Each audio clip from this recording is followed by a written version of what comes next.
Burhanuddin Muhtadi jelaskan pernyataan Prabowo yang disalahpahami. Pernyataan Pak Prabowo ini disampaikan di Mandiri Investment Forum. Saya kebetulan menjadi salah satu pembicara juga di acara tersebut, jadi relatif mengetahui konteks.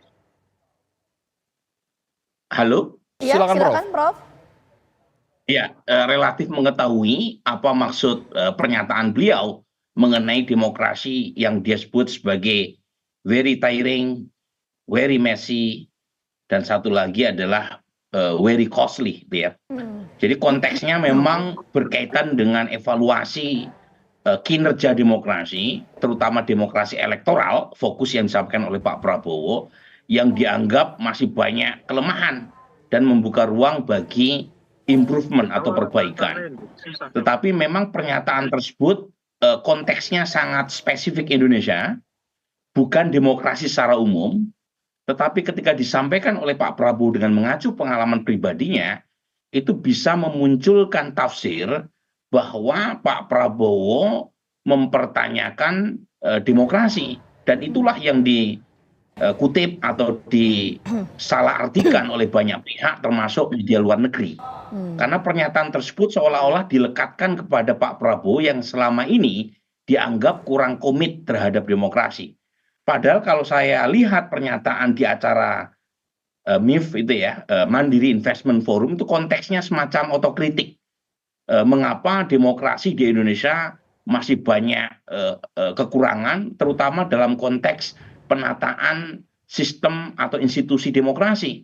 Dan di situ kritik Pak Prabowo ada benarnya. Misalnya berkaitan dengan demokrasi yang mahal, itu ada benarnya. Dan praktek demokrasi di Indonesia kan bisa dibandingkan dengan proses demokratisasi di tempat lain yang relatif lebih murah dan representatif. Dan salah satu yang menyebabkan mengapa demokrasi mahal di Indonesia adalah sistem penguatan demokrasi yang selalu silih berganti jelang pemilu. Dan tentu penggunaan berbagai sistem pemilu seperti proporsional terbuka yang membuat popularitas menjadi krusial. Tetapi saya tentu punya masukan ya. Jangan kemudian sistem demokrasi yang dianggap punya kelemahan ini kemudian diartikan atau disalah tafsirkan seolah-olah demokrasi tidak berguna atau tidak baik. Kalau tafsirnya seperti itu, justru malah mengkonfirmasi kecurigaan terhadap Pak Prabowo punya agenda lain selain demokrasi.